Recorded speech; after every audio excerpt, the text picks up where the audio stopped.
ಬಿಜೆಪಿಯ ಬಣ ಬಡಿದಾಟ ಬಹಿರಂಗವಾಗಿರುವಂಥದ್ದು. ಆದರೆ ಕಾಂಗ್ರೆಸ್ನಲ್ಲಿ ಅದೊಂಥರ ಅಂತರ್ಯುದ್ಧದ ರೀತಿಯಲ್ಲಿ ಇದೆ.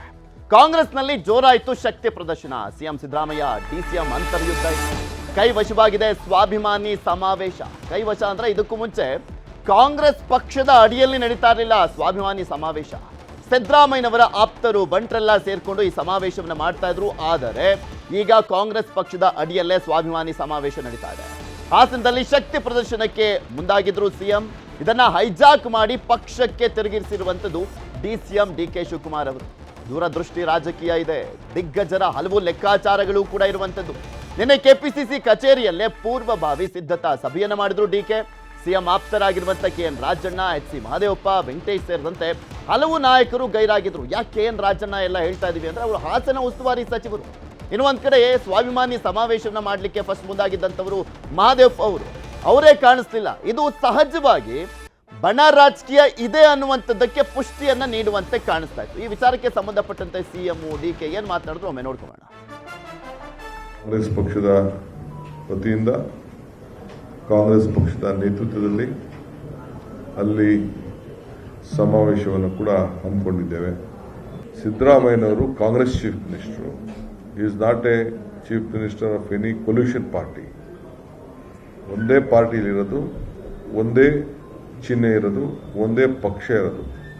ಚೀಫ್ ಮಿನಿಸ್ಟರ್ ನನ್ನ ಹತ್ರ ಕೆಲವರು ಬಂದು ಅವರ ಬೆಂಬಲ ವ್ಯಕ್ತಪಡಿಸ್ತೀವಿ ಅಂತ ಹೇಳಿದ್ದಾರೆ. ಹಾಸನದಲ್ಲೂ ಕೂಡ ಹಿಂದೆ ಸಮಾವೇಶ ಮಾಡಿದ್ದು. ಈಗ ಇದು ಮಾಡ್ತಾ ಇರ್ತಕ್ಕಂಥದ್ದು ಇವತ್ತು ಜನರಿಗೆ, ಇಡೀ ರಾಜ್ಯದ ಜನರಿಗೆ ಕೃತಜ್ಞತೆಗಳನ್ನು ಹೇಳಬೇಕು ಅಂತೇಳಿ ಪಕ್ಷ ಮತ್ತು ಸ್ವಾಭಿಮಾನಿಗಳ ಒಕ್ಕೂಟದಿಂದ ಏರ್ಪಡಿಸಿರ್ತಕ್ಕಂಥ ಸಮಾವೇಶ. ಇದು ಬರೀ ಸ್ವಾಭಿಮಾನಿಗಳ ಒಕ್ಕೂಟ ಅಲ್ಲ, ಇದು ಸರ್ಕಾರ ಮತ್ತು ಸ್ವಾಭಿಮಾನಿಗಳ, ಇದು ಕಾಂಗ್ರೆಸ್ ಪಕ್ಷ, ಪ್ರದೇಶ ಕಾಂಗ್ರೆಸ್ ಪಕ್ಷ ಮತ್ತು ಸ್ವಾಭಿಮಾನಿಗಳ ಒಕ್ಕೂಟ ಜಂಟಿ ಆಶ್ರಯದಲ್ಲಿ ನಡೀತಾ ಇರ್ತಕ್ಕಂಥದ್ದು. ಇದಕ್ಕೆ ಸುರ್ಜೇವಾಲಾ ಅವರನ್ನು ಕೂಡ ಆಹ್ವಾನ ಮಾಡಿದ್ದೀನಿ. ಖರ್ಗೆ ಅವರು ಈ ಬಗ್ಗೆ ಮಾತನಾಡ್ತಾ ಹೋಗೋಣ. ಮಧು, ಇಲ್ಲಿ ನೋಡ್ತಾ ಇದ್ವಿ ಡಿಕೆ ಶಿವಕುಮಾರ್ ಅವರ ಮಾತು ಚೆನ್ನಾಗಿತ್ತು. ಒಂದೇ ಪಕ್ಷ, ಒಂದೇ ಚಿಹ್ನೆ, ಕಾಂಗ್ರೆಸ್ ಪಕ್ಷದ ಮುಖ್ಯಮಂತ್ರಿ, ಅದಕ್ಕೆ ಸಪ್ರೇಟ್ ಆದಂಥ ವೇದಿಕೆ ಆಗಬೇಕು ಅಂತ ಹೇಳುವ ಮುಖಾಂತರ, ಅಂದರೆ ಪಕ್ಷ ಮುಖ್ಯ, ವ್ಯಕ್ತಿ ಅಲ್ಲ ಅಂತ ಈ ಹಿಂದೆ ಒಂದ್ಸಲಿ ಮಲ್ಲಿಕಾರ್ಜುನ್ ಖರ್ಗೆ ಅವರು ಹೇಳಿದರು. ಪ್ರಾಸಿಕ್ಯೂಷನ್ಗೆ ರಾಜ್ಯಪಾಲರು ಕೊಟ್ಟಂಥ ಸಂದರ್ಭದಲ್ಲಿ ಸಿದ್ದರಾಮಯ್ಯನವರು ಇವತ್ತು ಬರ್ತಾರೆ ಹೋಗ್ತಾರೆ, ಆದರೆ ಪಕ್ಷ ಕೊನೆವರೆಗೂ ಇರಬೇಕು ಅಂತ. ಎಲ್ಲೋ ಒಂದು ಕಡೆ ಪಕ್ಷವನ್ನು ಹೈಜಾಕ್ ಮಾಡ್ಲಿಕ್ಕೆ ಹೋಗಿ ಅದು ಮತ್ತೆ ಉಲ್ಟಾ ಆಯ್ತಾ ಅಂತ ಇದನ್ನು ನೋಡ್ತಾ ಇದ್ದಾರೆ. ಖರ್ಗೆ ಅವರಷ್ಟೇ ಅಲ್ಲ, ಮೊದಲ ಅಧಿಕಾರ ಪದಗ್ರಹಣ ಮಾಡಿದ ಮೊದಲ ದಿನದಲ್ಲೂ ಕೂಡ ಡಿ ಕೆ ಶಿವಕುಮಾರ್ ಪ್ರತಿಪಾದನೆ ಮಾಡ್ತಾ ಇರುವಂಥ ವಿಚಾರವೇ ಇದು.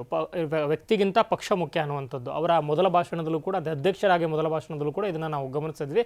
ಅದೇ ರೀತಿ ಪ್ರತಿ ಹಂತದಲ್ಲೂ ಕೂಡ ಸಿದ್ದರಾಮಯ್ಯ ಅವರಿಗೆ ಟಕ್ಕರ್ ಕೊಡುವಂಥ ಒಂದು ಪ್ರಕ್ರಿಯೆಯನ್ನು ಚಾಲ್ತಿ ಇಟ್ಕೊಂಡೇ ಬಂದಿದ್ದಾರೆ. ಆದರೆ ತುಂಬ ಸ್ಟ್ರಾಟಜಿಕ್ ಆಗಿ ಮಾಡ್ತಾ ಇದ್ದಾರೆ. ಈಗ BJP ರೀತಿ ಗಲಾಟೆ ಮಾಡಿಕೊಂಡು ಹೋಯ್ಕೈ ಮಾಡ್ಕೊಂಡೆಲ್ಲ ಮಾಡ್ತಾ ಇಲ್ಲ. ಇಲ್ಲಿ ತುಂಬ ಕ್ಲಿಯರ್ ಇದೆ. ಸಿದ್ದರಾಮಯ್ಯ ಅವರು ನಾನು ಮಾಸ್ ಅನ್ನೋದನ್ನು ಪದೇ ಪದೇ ಹೇಳ್ತಾ ಇದ್ದಾರೆ, ಹೇಳೋದಷ್ಟೇ ಅಲ್ಲ ಪ್ರೂವ್ ಕೂಡ ಮಾಡ್ತಾ ಇದ್ದಾರೆ. ಕಳೆದ ಬೈ ಎಲೆಕ್ಷನ್ ಆದಂಥ ರಿಸಲ್ಟ್ ಕೂಡ ಅದಕ್ಕೆ ಸಾಕ್ಷಿ.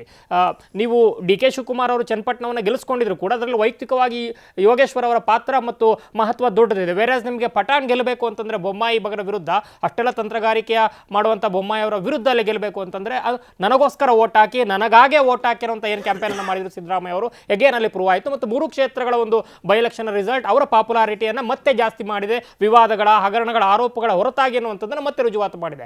ಅದರ ನೆಕ್ಸ್ಟ್ ಲೆವೆಲ್ಗೆ ತಗೊಂಡೋಗಿ ಏನು ಅಧಿಕಾರ ಹಂಚಿಕೆಯ ಒಂದು ಸೂತ್ರ ನಡೆದಿದೆ ಅಥವಾ ಆಗತ್ತೆ ಇದಾದ ಮೇಲೆ ಅನ್ನುವಂಥ ಒಂದು ಲೆಕ್ಕಾಚಾರ ಏನಿತ್ತು ಅಥವಾ ಗುಸುಗುಸು ಏನಿತ್ತು ಕಾಂಗ್ರೆಸ್ನ ಪಡಸಾಲೆಯಲ್ಲಿ, ಅದಕ್ಕೆ ಬ್ರೇಕ್ ಹಾಕಬೇಕು, ಕಂಟಿನ್ಯೂಟಿಯನ್ನು ಮಾಡ್ಕೊಬೇಕು ಅವರ ಅಧಿಕಾರಾವಧಿಯನ್ನು ಅನ್ನೋ ಒಂದು ಲೆಕ್ಕಾಚಾರದಲ್ಲೂ ಕೂಡ ಅಭಿಮಾನಿಗಳು ಇಂಥದ್ದೊಂದು ಏನು ಆಪ್ತ ಸಚಿವರು, ಆಪ್ತ ನಾಯಕರುಗಳು ಇಂಥದ್ದೊಂದು ಲೆಕ್ಕಾಚಾರವನ್ನು ಹಾಕಿದ್ದಾರೆ ಅನ್ನೋ ಒಂದು ಹಿನ್ನೆಲೆಯಲ್ಲಿ ಸಹಜವಾಗಿ ನೀವು ಮಾಸ್ ಅನ್ನುವಂಥದ್ದನ್ನು ಹೇಳೋದಷ್ಟೇ ಎಲ್ಲ ಪದೇ ಪದೇ ಏನು ಪ್ರೂವ್ ಮಾಡ್ತಾ ಇದ್ರಿ, ನಾನು ಬಾಸ್ ಅನ್ನೋದನ್ನು ಹೇಳೋದಷ್ಟೇ ಎಲ್ಲ ಪದೇ ಪದೇ ಪ್ರೂವ್ ಮಾಡ್ತೀನಿ ಅನ್ನೋ ರೀತಿ KPCC ಬಾಸ್ ಆಗಿದ್ರಿ. ಸೊ ಪಕ್ಷದ ಅಡಿಯಲ್ಲೇ ಎಲ್ಲವೂ ಕೂಡ ಬರಬೇಕು. ಕ್ಲಿಯರ್ ಆಗಿ ಹೇಳಿದ್ದಾರೆ. ಮೆಸೇಜ್ ತುಂಬ ಕ್ಲಾರಿಟಿ ಇದೆ. ಏನಂದರೆ ಇದು ಕೋalition ಮುಖ್ಯಮಂತ್ರಿ ಅಲ್ಲ, ಅವರು ಕಾಂಗ್ರೆಸ್ ಮುಖ್ಯಮಂತ್ರಿ ಅಂತ ಈ ಮೂಲಕ ಆ ಒಂದು ಬಣಕ್ಕೂ ಕೂಡ ಮೆಸೇಜನ್ನು ಕೊಟ್ಟಿದ್ದಾರೆ. ಮತ್ತು ನನ್ನ ಒಂದು ಮಹತ್ವ, ನನ್ನ ಒಂದು ಅಥಾರಿಟೇಟಿವ್ ಪ್ರೊನೌನ್ಸ್ಮೆಂಟ್ ಕ್ಲಿಯರ್ ಆಗಿದೆ ಪಕ್ಷದಲ್ಲಿ ಅನ್ನುವಂಥದ್ದನ್ನು ಕೂಡ ಹೇಳುವ ಮೂಲಕ ಮುಂದಿನ ದಿನಗಳಲ್ಲಿ ಅಂದರೆ ಏನು ಈ ಅಭಿಮಾನಿಗಳು ಅಥವಾ ಆಪ್ತವರ್ಗ ಏನಿತ್ತು ಈ ಒಂದು ಸಮಾವೇಶವನ್ನು ಮಾಡುವ ಮೂಲಕ ಸಂಪುಟ ಸರ್ಜರಿಗೆ ಬ್ರೇಕ್ ಹಾಕಬೇಕು ಅಥವಾ ಸಿದ್ದರಾಮಯ್ಯ ಅವರ ಬದಲಾವಣೆ ಏನಿದೆ ಆ ಬಹುಚರ್ಚಿತ ಬದಲಾವಣೆಯ ಒಂದು ಸಾಧ್ಯತೆಗಳಿಗೆ ಬ್ರೇಕ್ ಹಾಕಬೇಕು ಅನ್ನೋ ಲೆಕ್ಕಾಚಾರ ಏನಿತ್ತು ಇತ್ತು.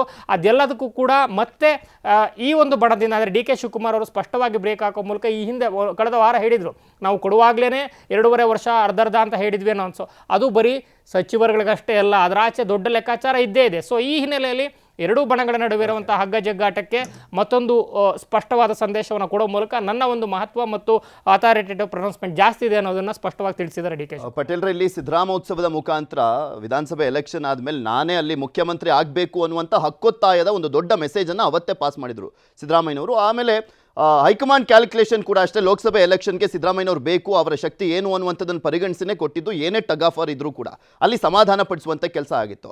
ಮತ್ತೆ ಅದನ್ನು ಕಂಟಿನ್ಯೂ ಎಕ್ಸ್ಟೆಂಡ್ ಮಾಡುವಂಥ ನಿಟ್ಟಿನಲ್ಲಿ ಇದೊಂದು ಶಕ್ತಿ ಪ್ರದರ್ಶನಕ್ಕೆ ಮುಂದಾಗಿದ್ದ ಸಿದ್ದರಾಮಯ್ಯನವರು ಬಣ. ನಿಮಗೆ ಭಾಳಷ್ಟು ಜನ ರಾಜಕಾರಣಿಗಳು ಮಾತಾಡ್ತಾರೆ, ಸಿದ್ದರಾಮಯ್ಯವರು ಇದುವರೆಗೂ ಕೂಡ ಅವರ ರಾಜಕೀಯ ಜೀವನದಲ್ಲಿ ಎಡವಿರೋದು ಒನ್ಸ್ ಅಗೇನ್ ಫಸ್ಟ್ ಮೊದಲ ಬಾರಿ ಅಂತೆ ಮೂಡಾ ಪ್ರಕರಣದಲ್ಲಿ ಮಾತ್ರ ಅವರು ಎಲ್ಲ ಒಂದು ಕಡೆ ಎಡವಿದ್ರು ಅಂತೇಳಿ ಚರ್ಚೆ ಆಗ್ತಿರುವಂಥದ್ದು. ನೋಡಿ, ಸಿದ್ದರಾಮೋತ್ಸವ ಯಾರಿಗೆ ಗೊತ್ತಾಗಲಿಲ್ಲ ಆ ಸ್ಟ್ರಾಟಜಿ ಯಾವಾಗ ಮಾಡಿದ್ರು, ಹೆಂಗೆ ಮಾಡಿದ್ರು ಅಂತೇಳಿ ಪ್ರೋಗ್ರಾಮ್ ಸಕ್ಸಸ್ ಮಾಡಿಬಿಟ್ರು. ಆ ಮುಖಾಂತರ ಅಲ್ಲಿ ರಾಹುಲ್ ಗಾಂಧಿ ಮುಂದೆ 10 ಲಕ್ಷಕ್ಕೂ ಹೆಚ್ಚು ಜನರನ್ನು ಸೇರಿಸೋ ಮುಖಾಂತರ ತಾನೆಷ್ಟು ಪಕ್ಷಕ್ಕೆ ಅನಿವಾರ್ಯ ಮತ್ತು ತನ್ನಿಂದ ಎಷ್ಟು ಪಕ್ಷಕ್ಕೆ ಲಾಭ ಮತ್ತು ಯಾಕೆ ನನ್ನನ್ನೇ ಮತ್ತೆ ಮುಖ್ಯಮಂತ್ರಿ ಮಾಡಬೇಕು ಸಂದೇಶ ರವಾನೆ ಮಾಡಬೇಕಂತ ಇವತ್ತು ಬರೆದಿಟ್ರು. ಕಾಂಗ್ರೆಸ್ಗೆ ಅದು ದೊಡ್ಡ ಅನುಕೂಲ ಆಯಿತು. ಅದು ವೇವ್ ಕ್ರಿಯೇಟ್ ಮಾಡೋದು ಅಂತ ಹೇಳ್ತಾರೆ. ಇಂಥ ಸಮಾವೇಶಗಳಿದಾವಲ್ಲ, ಅಲ್ಲೊಂದು ವೇವ್ ಕ್ರಿಯೇಟ್ ಆಗ್ತಾ ಹೋಗ್ತದೆ. ಪಾರ್ಟಿ ಕಾಂಗ್ರೆಸ್ ಪಾರ್ಟಿ ಅಂತೇಳಿ ಆಯಿತು. ಮತ್ತೊಂದು ಕಡೆ ಈ ಸ್ವಾಭಿಮಾನಿ ಸಮಾವೇಶ ಅಷ್ಟೇ, ನಿಮಗೆಲ್ಲೂ ಹೇಳಲಿಲ್ಲ. Siddaramaiah very clever. ಅಹಿಂದ ಇರ್ತಕ್ಕಂಥ ಒಕ್ಕೂಟಗಳು, ಹಿಂದುಳಿದ ಸಮುದಾಯದ ಒಕ್ಕೂಟಗಳ ಜೊತೆಗೆ ಪಾರ್ಟಿ ಕೂಡ ಇನ್ವಾಲ್ವ್ ಆಗಿದ್ದರೆ ಮತ್ತೆ ಅಲ್ಲಿ ಜನ ಸೇರ್ತಾರೆ, ಸ್ಟ್ರೆಂಥನ್ ಜಾಸ್ತಿ ಆಗುತ್ತೆ. ಪಾರ್ಟಿ ಪ್ಲಸ್ ಹಿಂದುಳಿದ ಒಕ್ಕೂಟದ ಅಹಿಂದ ವರ್ಗದ ಏನು ಸಂಘಟನೆಗಳು ಸೇರಿದರೆ ಅದಕ್ಕೆ ಮತ್ತಷ್ಟು ಬೂಸ್ಟ್ ಆಗೋ ಮುಖಾಂತರ ಇದು ಆ್ಯಕ್ಚುಲಿ ಹೆಚ್ಚು ಲಾಭ ಇರ್ತಕ್ಕಂಥ ಮದುವೆ ಹೇಳ್ದಂಗೆ ಒನ್ಸ್ ಅಗೇನ್ ಸಿದ್ದರಾಮಯ್ಯನಿಗೆ ಲಾಭ. ಡಿ ಕೆ ಬರೀ ಪಾರ್ಟಿ ಪ್ರೆಸಿಡೆಂಟು ಜನ ಹೊಡೆಯೋಕ್ಕೆ ಮಾತ್ರ, ಆದರೆ ಜನ ಎಲ್ಲ ಬರೋದು ಸಿದ್ದರಾಮಯ್ಯಗಾಗಿ ಅನ್ನೋ ಮುಖಾಂತರ ಹಾಸನದಲ್ಲೇ ಅವರು ಕಾಳೆ ಕೂಗೋ ಮುಖಾಂತರ ನೆಕ್ಸ್ಟ್ ಫೆಬ್ರವರಿ ಮಾರ್ಚ್ನಲ್ಲಿ ಜಿಲ್ಲಾ ಮತ್ತು ತಾಲೂಕು ಪಂಚಾಯತ್ ಚುನಾವಣೆ ಮಾಡಲಿಕ್ಕೆ ಇರ್ತಕ್ಕಂಥ ಅದಕ್ಕೆ ಒಂದು ವೇವ್ ಕ್ರಿಯೇಟ್ ಮಾಡ್ತಿರ್ತಕ್ಕಂಥದ್ದು. ಡಿಸೆಂಬರ್ 5ನೇ ತಾರೀಕು ಕೋರ್ಟ್ ಕೇಸ್ ಇರ್ತಕ್ಕಂಥದ್ದು. ಡಿಸೆಂಬರ್ 9ರಿಂದ 19 ತನಕ ಬೆಳಗಾವಿಯಲ್ಲಿ ಚಳಿಗಾಲದ ಅಧಿವೇಶನ ಇರ್ತಕ್ಕಂಥ. ಆ ಮುಖಾಂತರ ನಾನು ಅನ್ಕ್ವಶ್ಚನಬಲ್ ಕರ್ನಾಟಕದ one and only mass leader ಎಂಬ ಸಂದೇಶವನ್ನು not only Congress party, BJP ಮತ್ತು ಯಾರೆಲ್ಲ ಪೊಲಿಟಿಷಿಯನ್ಸ್ ಇದ್ದಾರೆ ಅವ್ರಿಗೆಲ್ಲರೂ ಕೂಡ ಮೆಸೇಜ್ ಪಾಸ್ ಮಾಡುವ ಒಂದು ಉದ್ದೇಶ ಕೂಡ ಇದರಲ್ಲಿ ಅಡಗಿರ್ತಕ್ಕಂಥ. ಆ ಮುಖಾಂತರ ದೇವೇಗೌಡರ ನೆಲದಲ್ಲಿ ನಿಮ್ಮನ್ನು ಕಿತ್ತೊಗಿತೀನಿ, ಸೊಕ್ಕು ಮುರಿತೀನಿ, ಗರ್ವಭಂಗ ಮಾಡ್ತೀನಿ ಅನ್ನೋ ಮುಖಾಂತರ ನನ್ನನ್ನು ನೀವು ಏನೂ ಮಾಡೋಕ್ಕಾಗಲ್ಲ, ನಿಮ್ಮ ನೆಲದಲ್ಲೇ ನಾನು ಗರ್ಜಿಸ್ತೀನಿ ಅನ್ನೋ ಮುಖಾಂತರ ಅವರು ನಿಮ್ಮ ಮೊಮ್ಮಗನನ್ನು ಸೋಲಿಸೋ ಮುಖಾಂತರ ನಾನು ಇಲ್ಲಿ ಇವತ್ತು ಕೂಡ ಮಾಸ್ ಲೀಡರ್ ಅನ್ನೋ ಮುಖಾಂತರ ಒಂದು ಮೆಸೇಜನ್ನು ಪಾಸ್ ಮಾಡಬೇಕಾಗಿದೆ ಅಹಿಂದ ವರ್ಗಕ್ಕೆ ಮತ್ತು ಕಾಂಗ್ರೆಸ್ನ ಸಮುದಾಯಕ್ಕೆ.